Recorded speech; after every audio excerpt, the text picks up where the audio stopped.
Okay, can you tell us what's your name and where are you from? I'm Grace Fonville, and wait, am I supposed to say my first name? Okay, I'm Grace, and I'm from Portland, Oregon. Okay, cool. Yeah. I love it. Welcome. Thank you for being here. Thanks for having me. Tell us a little bit how you got signed. Like, what was your introduction into modeling? Right, so I got signed in a way that I think to some people can be a little unconventional, but I think now is becoming a lot more normalized, is on Instagram. And I think this Really? is back in 2018. Okay. Yeah, so I got signed on Instagram and I just was DM'd by this agent and I thought it was a scam at first, or my agency, and they asked me if I would want to come in for a meeting, and I said yes after begging my parents, and that was a wrap from there. What were your parents thinking? Like, So my parents had, when you told them at first? right, it's actually interesting because I played volleyball in my childhood, and then some modeling scouts would come to volleyball tournaments, and so I actually had been scouted previously by an agent, and my parents flat out said no. They weren't willing to sign me, but at this point, when I got DM'd on Instagram, I was about 17. So they were a little bit more lenient because I was getting older and I had wanted to do it for quite a while. So they said yes, and I was so excited. What were you thinking? Like, had you wanted to model before, or were you like? Yes, I had wanted to model before. I didn't really know anything about the industry, what that entailed. I had one friend who had also recently started modeling as well, but we, other than that, I had no one in my life who has been a developed model or anything like that. So I felt really good, extremely nervous, and I kind of was just like, I have to do this opportunity. This is something that I've never got to experience before, so I wanted to try something new. Were you like girly girl? Were you like more tomboy? Were you like, were you like, okay, this is something I had thought, oh, one day I would do or would like to try? Or was it kind of just when the opportunity was presented to you that you're like, oh, actually I could do this? Like, Yeah. the wheels are turning? Or? Well, I had always been really interested in the fashion industry, and I didn't really know specifically what I wanted to do in regards to the fashion industry.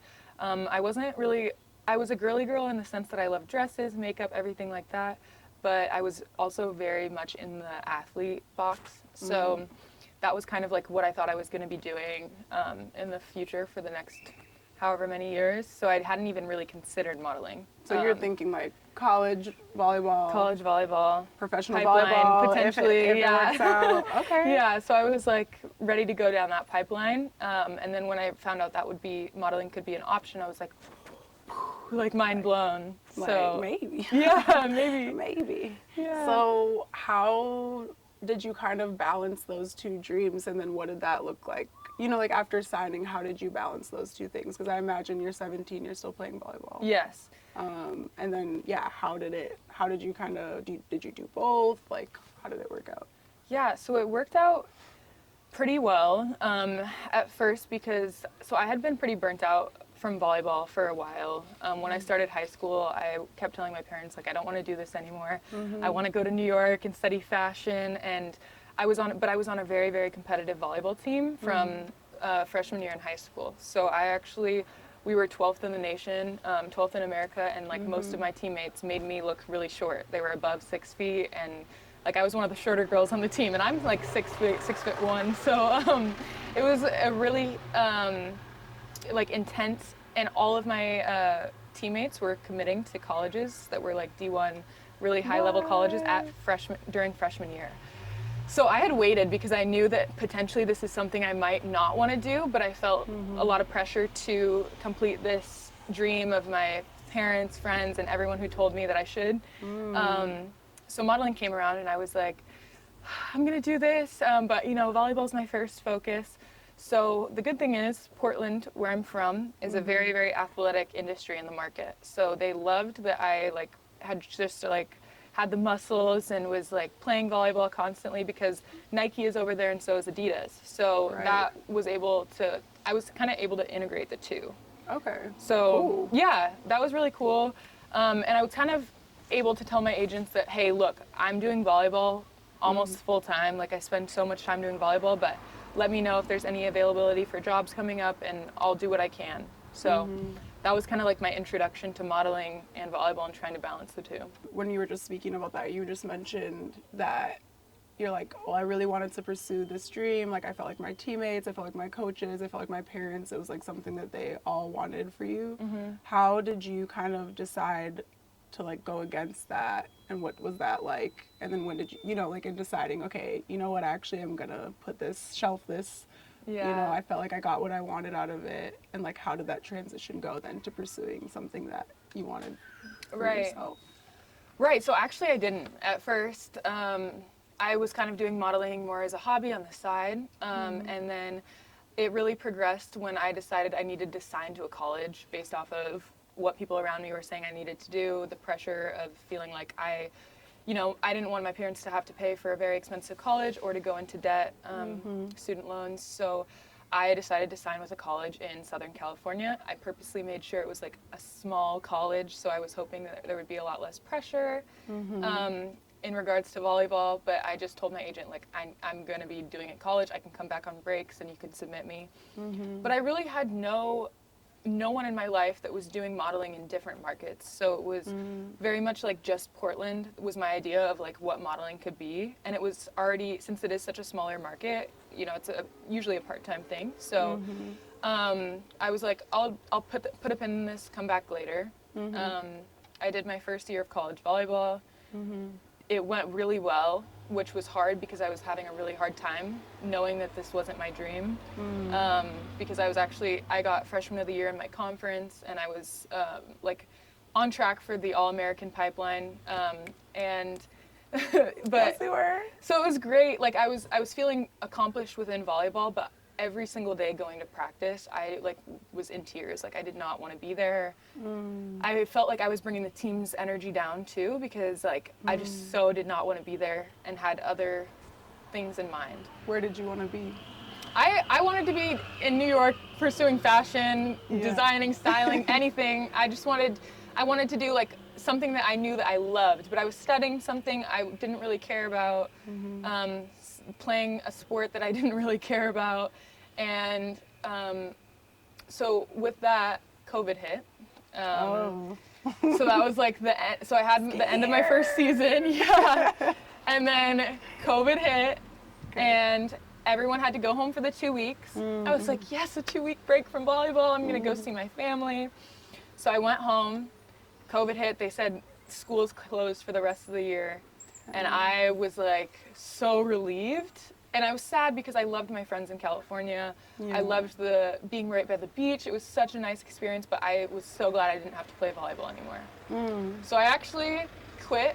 So it was like clarity for you. That was my sign to like, this is where I can quit. And there was a lot of disappointment from my coach, who was a super influential figure in my life, pretty much told me like, this isn't God's will for your life, and like didn't reach out to me after that. Oh, shit. It was pretty sad for a lot of people in my life. Not for me. And I was feeling pretty happy. So I was, from there I was trying to reconfigure my identity, because that volleyball, being an athlete, playing a sport was such a big part of my identity, and then it felt like COVID hit and everything shattered. So how did you sort of navigate then, like, you said it wasn't sad for you, but was it hard for you to like kind of deal with other people's disappointment, or what do you feel like were things that helped you sort of kind of move through that, and like with grace, of like being able to sort of navigate that, and then how did you like keep your vision strong? Definitely. Of like where you wanted to go. Like I guess I only speak from like my experience of like when I kind of started, my parents didn't support me that much at first, and so there was certain things that I felt like I kind of had to do to keep my dream alive. Right. So I'm just curious, like, was there any certain tools that you used? Were you telling yourself something? Where, like what helped you kind of feel confident to really go forth with that? That's a great question, because I definitely don't feel like I moved forward with grace. So I don't think I necessarily handled the situation with grace at first. I think it took a little bit of a breakdown of everything I had ever known, along with this global pandemic happening. And then I really started getting into affirmations and listening to like high vibrational music, and doing a lot of journaling, and spending a lot of time on my own, which was forced because of the pandemic. And then I feel like I was able to at least get an idea of really what I wanted to do, or get more into hobbies that kind of opened up my creative side, because I had been operating in like this highly competitive mindset for so long, and just like super intense, strict, disciplined mindset, and there was an ability for me to kind of branch out and kind of like start opening up my mind to more creative hobbies. So. And quickly, because I want to also ask you about some other topics, but what are some of those hobbies that you feel like were more creative for you? Yeah, I got into painting during the pandemic. Picasso. I'm not Picasso, but I just think it was helpful, and really, it was like a meditation tool for me. Yeah. When I just was having hard times, and hugely into reading and writing. I really like expressing myself in that way. Creative writing, poetry. I really like creative writing. Okay. So yeah, I'm actually working on writing a fiction novel right now. So Yes, she is. Yeah. Okay. So Cute. I'm excited about that, but that was something that helped me a lot when I was trying to kind of find my niche and really what I wanted to do. Took me a little bit, but I think it worked really well with timing, because when I was in Portland, I was able to get signed with an agency in New York. So that was helpful as well. Do we jump there now? Yeah, we can jump there. Okay, so let's flash forward to New York. You're signed there. Like, when you arrived, what was the experience of kind of like modeling in Portland more locally versus now being thrown into New York? It was like a face for me. It was the most insane experience of my life, because I had only been to New York one time before. Okay. And I knew that I wanted to live there or be there. I had this feeling in my chest that I was like, I love this city so much. So going back for a trip that was also involved with my passion just felt so right. Getting off the plane, I was immediately thrown into doing a test shoot. So I like was figuring out the subway system and like trying to finagle everything. And then I stepped into the model house, and it was so intimidating. I wanted to cry because, I'm coming from Portland where, I have one other friend who's a model, and we mainly model in Portland, so it's a very like athletic industry. You kind of know what you're getting, and I had just so much unknown in my mind about New York. What are the clients going to be like? What will the agency like me? Will the girls like me? There was so much running through my head. But I got there, and the girls were so welcoming, and I think that was something that really, really helped me adjust to being in this crazy city. Yeah, honestly, we lived in the same model apartment, obviously, so I felt the same way. Like, I honestly had a panic attack before I walked into the apartment. Like, I was like, here we go, you got this, you can make friends, like, you're fine, it's just 12 girls, it's just 14 girls, however many girls were in there at the time. I was flipping out, so I can totally relate to that, and it was so surprising because it was so fun and so supportive, and like, I had never lived with like 6 mixed girls before. Yes, that was so. So I know we all bonded over that, and it was just like, it was just really lovely. And I think when you think of 20 women living together, you're like, that's got to be hell, but it's actually like really beautiful. Yeah. And really fun, and honestly has birthed so much creativity and support, and I just think it's, I love that. I love that that was your experience as well. It kind of reminds me of a sorority a little bit. It is. Like modeling sorority. Yeah, fashion sorority. It really healed something in me, being around so many Black and people of color, just like, especially in the model house, just having other girls that looked like me, just weren't all the same because Portland is so lacking in diversity, that I really feel like I was able to make friends with Black women who helped me kind of navigate my own racial identity, and that like was just a huge accomplishment in itself. So yeah. I felt the same way. Yeah. What do you feel like it healed in you? Like, what do you like? Yeah, I think that there, especially being a mixed woman, there's sometimes you walk into a room and you feel too Black for a room, and sometimes you walk into a room and you feel too white for a room, and sometimes the culture of each of those specific races feels hard to assimilate with, and you sometimes feel like you need to code switch to maybe act a little bit more white or a little bit more Black, and I didn't really feel any of that, and I think that just being around other people that looked like me made me realize, like, I don't really have to conform myself to a specific box. Like, I'm literally multiple races. Like, I can be whoever I want. I can talk how I want. I can wear my hair how I want. I can, walk how I want. Date who you want. Yeah, date who I want. So, yeah, I think coming from a predominantly white childhood, college, high school, family, honestly, back in Portland, it just was like a 180 flip. It just felt like everything was changing, and for the better. Yeah, I feel like you don't even know all the ways in which you being you is wrong. Right. Until you're around people who don't make you feel wrong all the time, and you're like, wow. Right. Yeah, I don't know. I really like what you said, though, because it's like, I always remember people and other mixed people as well throughout the years that I've met and friends, like, talking like, well, I never felt like white enough to be white, and I never felt like Black enough to be Black. But I honestly now, like, as I'm getting older, it's changed where I'm like, actually, I kind of feel like a little bit of everything to be a little bit of everything. Yeah. And I don't feel that I have to fit with, like, one culture or another. And I think modeling, that's one beautiful thing that you do get is like, we get to meet so many different people. We get to travel to so many different places. It just breaks and shatters like the mold or expectation of what normal is. Yeah. Because everyone's normal is so different. Yeah. And yeah, it's just really this place of free judgment. And I love being able to kind of move and adapt. Yeah. And be like able to, like you said, like, I can be into whatever I want. I can like country music and punk music and rap music. Yeah. I can like do whatever I want. I can be with these people. I can hang out with people who are 40. I can hang out with kids. I can hang out with people my age. Like, I can, in a safe way, hang out with kids.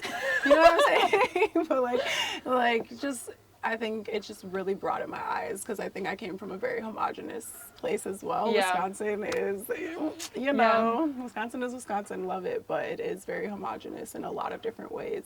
Whether it's like, people like the race, whether it's, the jobs that people do, whether it's what people are into, whether it's just the way they live their life in general. So I feel like I was exposed to so much of that, and yeah, it was so beautiful. Yeah, I feel like we probably have a similar experience of like how lonely it can feel to over and over again walk into a room and no one looks like you. And I've had people who are white in the past tell me that, wow, I can't believe I'm the only white person in here. Like, it's something that comes up and they're like, oh my, so surprised. And I'm like, that's actually our experience for the most, from where we grew up, 24/7, but not in New York, which was like, again, it shattered all these expectations that people had put on me from my childhood of how I need to act, how I need to look, how I need to, wear my hair, so. And even the small things, like, do you feel like, I don't know about you, but like, do you feel like people stare at you less, like in New York versus Portland, or like? I feel like the stares are different. They're different stares. Yeah. Like, I feel like it's more like, sometimes it can be like clutching my purse in Portland, like walking, like it's like a little bit like. It's like that kind of stare. Yeah, like it's like, who are you? Like, you're really different. Like, you're exotic. In New York, I think the men can just be crazy. Like, let me give you my money. Like, you're exotic, baby. Where are you from? Yeah. Yeah, it's different. So I think it varies from city to city, but I think Yeah, it's not like you're being stared at for your race, which I think is such a different energy than being stared at, catcalled or something. Yeah. Yeah. Both can be problematic in Right. different ways, but Definitely. like, yeah, I mean, that's super real. What do you think about the categories of being curve or being straight size? Right. Like, Yeah, I think it's definitely interesting because, again, like we were talking about, just like with, racial expectations and things like that, body image also varies from city to city. So some cities there's some cities where I'll be considered too small to be a curve model, and there's some cities where I'm big or just right enough to be a curve model. So it really was an interesting label because it feels like it's ever changing in the industry. Part of me feels like it's needed, and curve models need specific agents that work with curve models because just because of how new we are to the industry to really being I don't know the word integrated into the industry. So I think sometimes it can be helpful to have an agent that really is knowledgeable and knows how to work with the industry and have that labels, just because you can be more easily identified. But I think sometimes those labels can be harmful. I know there's a lot more agencies kind of putting everyone on one board instead of having one specific curve board and one specific straight size board, which I think is really great, to kind of try to give all of the opportunities as possible to every model, no matter the size. right. And I think with also supermodels that are more mid-size, climbing up the ranks, like Jill Courtlive, you can crop the last name if I butchered her last name. She's one curve mid-size model that I really look up to. Okay. So I think on some sense the labels are needed, and on the other, I think we don't need to put as much emphasis on them. Yeah, thank you for that. I appreciate that answer because I feel like, yeah, it's something that I've always wondered about as well. I'm like, do we need like straight size and mid size and curve? Right. Like, can't we just be women? Right. But then there's also, this aspect of like, yeah, but also if there's someone who gets what it's like to be in my size when we haven't historically been represented in the same numbers or at all, Yeah. for a certain amount of years, or as beauty standards have changed, like it is really also nice to have someone who gets it and have Yeah. that sort of support system, and especially when it's attached to your money and booking Right. jobs and making money. It's Definitely. like, I want to have someone who's in my corner who gets it, so that I don't Right. have to constantly explain what I want and then explain why I want it or why it's Yeah. important to me. So, Exactly. yeah, that's Definitely. I absolutely agree with that. I think we have a unique story within the industry, and it's different, but it is same as straight size models, and I'm hoping that we become more and more inclusive to all body types in the future. Yeah. that was a nice segue into my last question. Yeah. I just wanted to ask you, what do you hope for the future of models and like future generation of models in the industry in general? Definitely. My hope is that we are looked at more as humans instead of mannequins, and we have a bigger support system when it comes to resources accessible. So I think it would be really cool to have more resources for models. I think just having there be a huge priority on models' mental and physical health, which I think agencies are doing a better job of working towards that. I think we have a long way to go, but I think that that's my hope, is that we can look back in 20 years from now and really know that models who are working are supported mentally, physically, spiritually, in whatever way they need. Financially. Yeah. I love that. So that's my hope. That's beautiful. Yeah. Thank you so much. Of course. I'm so glad. I wanted to ask, how much time are we at? Are we way over 20? 30 minutes. Okay, so we should. Damn, okay. There's so many good things. I know, it's okay. Okay.